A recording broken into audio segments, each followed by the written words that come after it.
This is a movie soundtrack.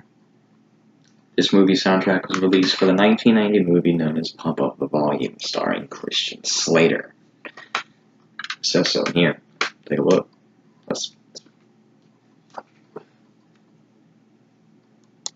This is a real movie. This ain't like one of those stupid compilations you find released on MCA back then. This movie also stars Scott Paulin, Ellen Green, and Samantha Mathis being introduced here.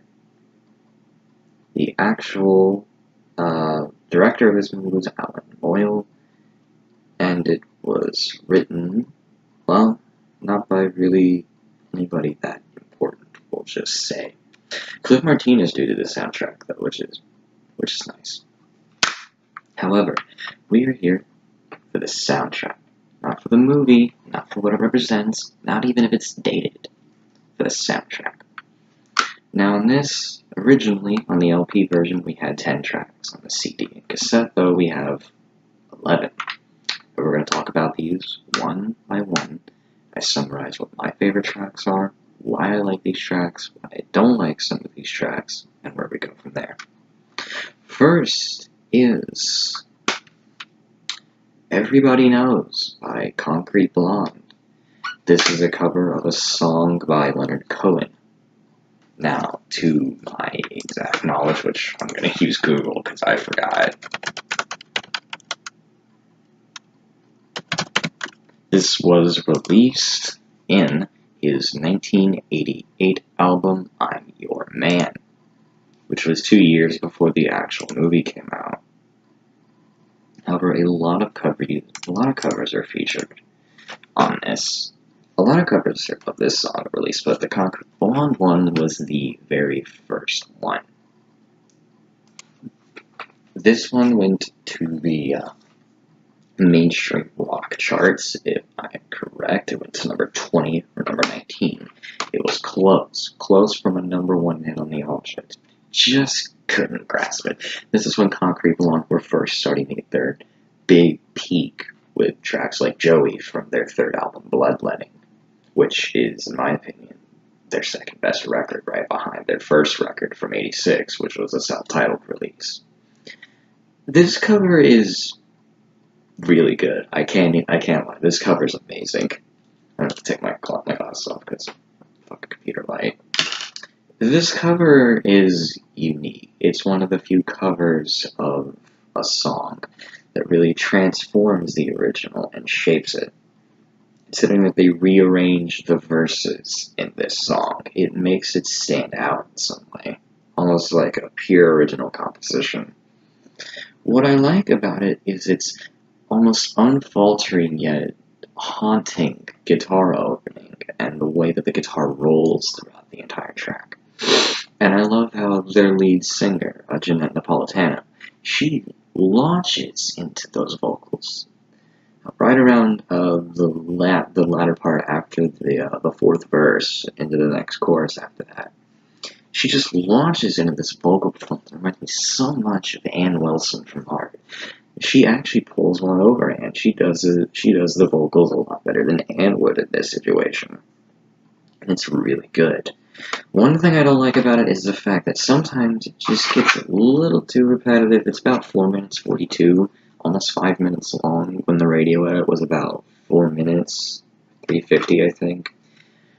But it's good. It's a good track. It's the standout because it was the single from this record. And it was right after the popularity growth of Concrete Blonde. Next is Why Can't I Fall in Love by Ivan Neville.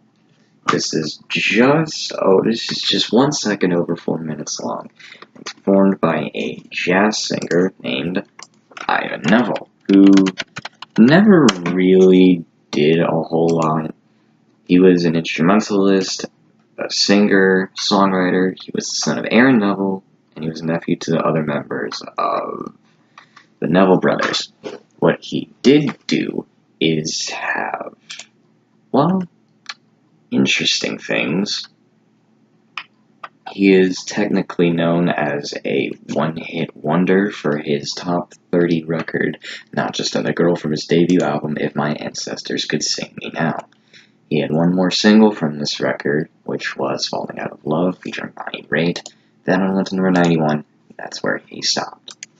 Fortunately, this record that he put out on this one actually does him some justice, because he actually does some good stuff on it. His vocal performance is really nice. I love the little organ that goes on throughout the record, though the somewhat delayed drums are really nice. I dig it. This track isn't my favorite, but I'll definitely listen to it. Next is the third track, Liquid Jesus, with a cover of Sly and the Family Stone's Stand. This one runs at about 4:22 on the record. It's pretty nice. Liquid Jesus was always one of those really underrated bands that you felt like, hey, I knew those guys in high school.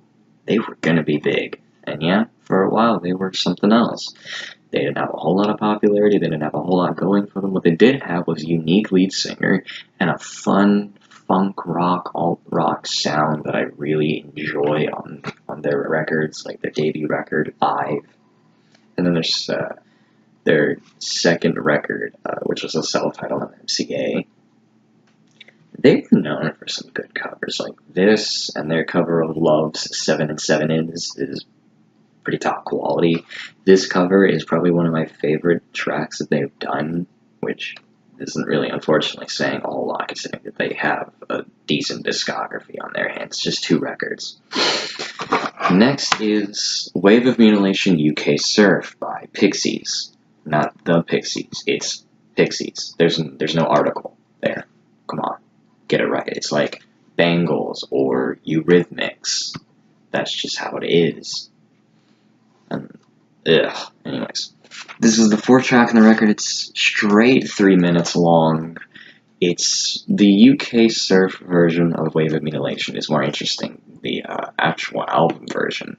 The album version's only about, like, minute 50, minute 40, and it's this high-octane surf track, considering the name UK Surf. The UK Surf mix takes it on a new form, almost. It becomes a lot better than the original up-tempo alt-rock surf rock revival track. And here it's a lot slower. It gives more room for the bass line in the track to flourish, and for the lead singer to really come out with the almost heartbroken, tragic voice that he has on this album. I'd give this probably being one of my favorite tracks on the record, simply for being very transformative and how it works with the original. Throwing it into this lineup is really perfect. I'm glad they put this Pixies track on here. Number 5 is Peter Murphy from Bauhaus with I've Got a Secret Miniature Camera, which is about 4 minutes 26 seconds long.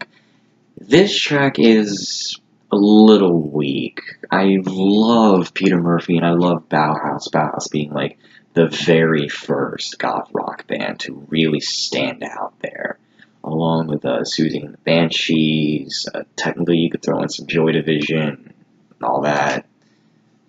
But yeah, this track, it's a little weak, considering some stuff that he done before this, like his Love Hysteria album, that album before that, and this was 1990. This was a year, if I'm correct, before the breakout hit that led Peter Murphy into almost instant 15-minute fame start with Cuts You Up from his 3rd album, Deep, which is probably one of his best. It's probably his best record. I'd say it is.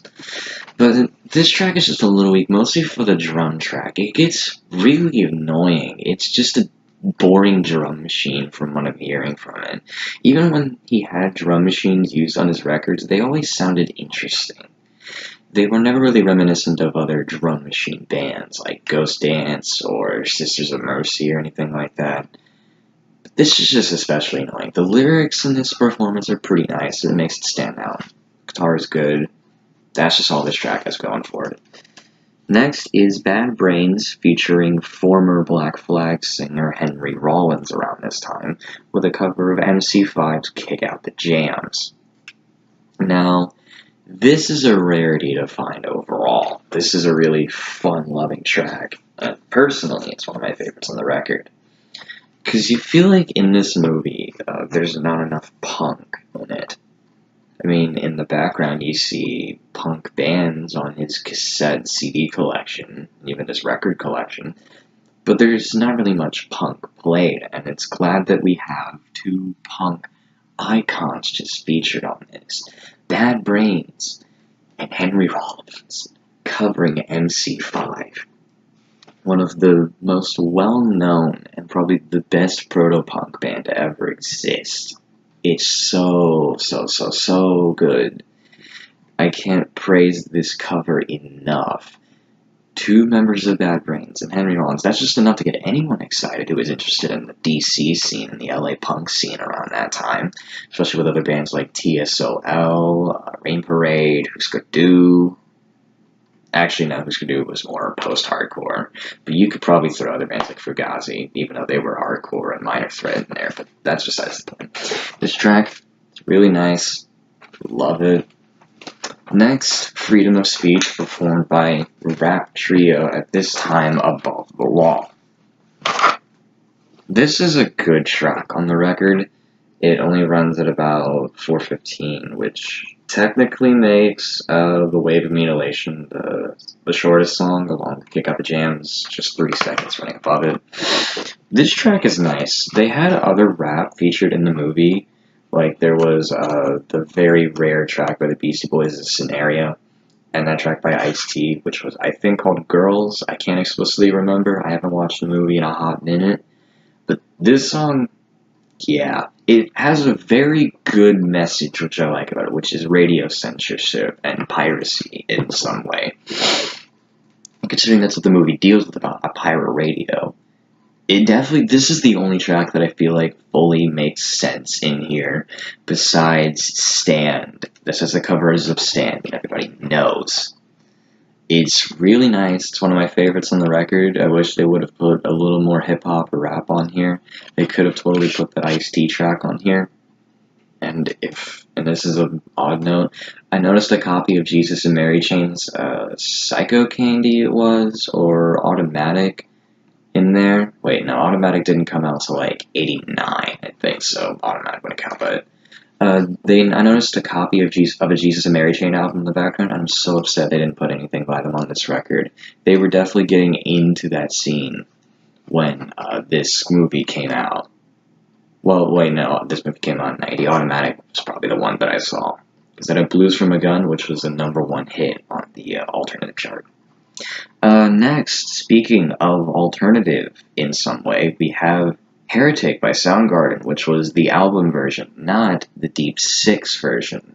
That was something of a demo/alternative version of the record. This is one of the best tracks on this record. I cannot spread that enough. It is so good. Now first, we love you, Chris Cornell. We all miss you. We wish, that we love you. We all love you. You are awesome. And this was a test. This is probably one of the best tracks he ever recorded vocally. The verses and overall musical style change that it goes through on this record, where it has this really nice up-tempo, well, not really up-tempo, but like up fast drum track at first, and almost devilish guitar solo, only to quickly be replaced. Like, it has this howling, shrieking chorus/verse, and then it changes when it gets to the next part of the song, and it just keeps changing throughout, where it goes from this shrieking, devilish opening to this really slower, screaming lyrical quality, and it's super good on this track. It fits in the album in some way. I can see it. It's a favorite of mine. Next is Titanium Exposé by Sonic Youth, which I believe was from their highly critically acclaimed album Goo from 1989, 1990. This is the longest track of the album, running at 6 minutes and a second. I can't praise this track enough, because it's Sonic Youth. It's an absolute classic overall. It's so good. I don't really know how to describe Titanium Exposé by Sonic Youth. What I can tell you is that even though it is a long song, it is definitely worth it for how much it just drives into a person to listen to it. It's At first it starts off really slow, really nice, kind of abrasive when it gets around to it. The lyrical quality is interesting. The vocal performance is stand out. I cannot praise this band enough for helping revolutionize the no wave scene and then coming in strong later on in the alt scene, especially with the Goo album, which was probably the best thing that the band ever released around this time, along with their cover of, was it Superstar by the Carpenters, on that Everybody Wants to Be a Carpenter record, I think it was called. That was a good compilation, by the way. Check that out. That has really nice covers on it. And finally, quote-unquote, we have Cowboy Junkies with their cover of Robert Johnson's Meme, The Devil Blues. Now, the thing is, Cowboy Junkies at this time were getting big, because they had their cover of Velvet Underground's Sweet Jane that actually got into the alt charts and got into number 6, if I'm right. Suddenly, they were like there. They recorded the album that track was on in a church, and they didn't expect it to get that big, if I'm right. But no, it's popular in the US. The rock charts ate them up for a while. Now, this track was not on that record from it. It was on their debut record from 1986-87, because the album with their cover of Sweet Jane, Trinity Sessions, was either 88 or 89. And that entire first album was just full of cover versions except for one song. This was the standout from that album, in my opinion, when I took a full listen to it.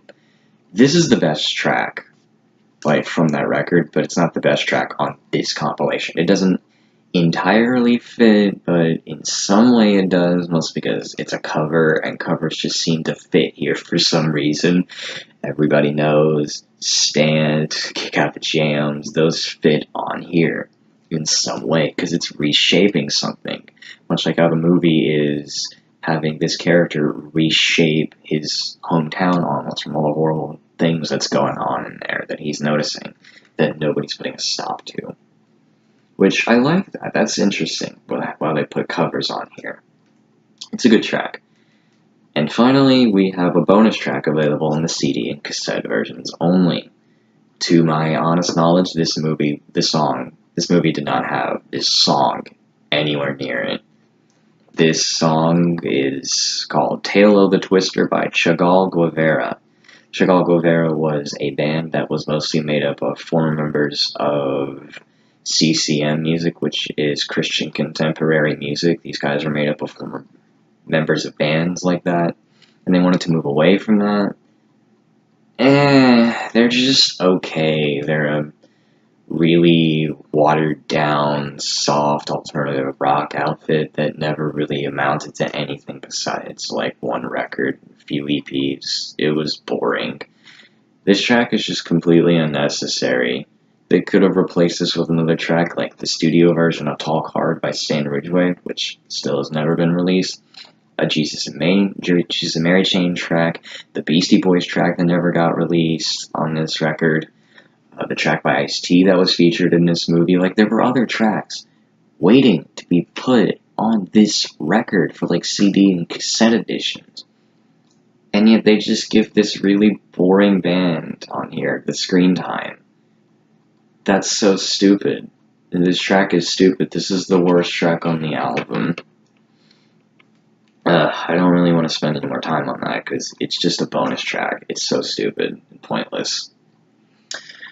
Alright, outside of the bonus track, my favorite track on this record is Wave of Mutilation UK Surf by Pixies. I've never been a huge Pixies fan.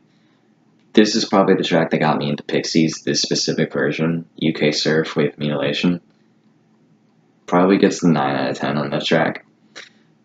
Least favorite track on the record outside of that is I've Got a Secret Miniature Camera by Peter Murphy, and I'm really sorry. This track just is not the best way to show off Peter Murphy's talent. Not with this really boring drum machine that sounds like a dog is barking over it sometimes. Like, it feels like I hear a dog bark over it. Like, there's just noises where it shows in. It's kind of boring. Overall, I'd have to give the record a 7 out of 10, Mostly for the fact that despite the tracks that come on it, like, that don't entirely fit with the theme of the movie, if you take that away, this would be a half-decent compilation. The one thing that makes it all the better are the overall performances, reshaping of these covers to fit the theme of the movie, and some of the original performances on here, which are, like I said, Stand, Everybody Knows, were performed exclusively for this movie, along with Secret Miniature Camera, the cover of Kick Out the Jams. Those are pretty good for this. These were originally made for this. They were not on anything else besides that. And I have to give them props. They did a pretty good job collecting a good number of artists that could work well on here. And I can't really stop that. That's all I really have to say on that. Besides, movie's pretty good. I'd probably recommend that. I do know that the one I have is a promo copy, I believe, because I see this up here. I have that, and it's a little weird because I think that's the sign of a promo copy. Yes, if you can read it, this is the best. You can't read it probably, but this is the track listing. I'll see if I can post pictures of it at some other point, but this is the cover. It's Slater, because he was a hot guy in this movie. He was the main guy. He was the male heartthrob and hero. It's alright. But I definitely would give this movie and this soundtrack a chance. Just be prepared to stomach some okay mad tracks, but at the same time get prepared to have an intake of really good collection in this. There's something in here to behold, and it's pretty nice. I can't speak, but yeah, I'd definitely check this out. 7 out of 10, best track, Wave of Mutilation, UK Surf by Pixies. Least favorite track outside of the awful bonus track, I've Got a Secret Miniature Camera by Peter Murphy. Most underappreciated track, something I never got to mention, which was Stand by, the cover of Stand by Liquid Jesus. I'd definitely check that out if you could find it. Check out Liquid Jesus too, they have some underrated stuff. But that's about it.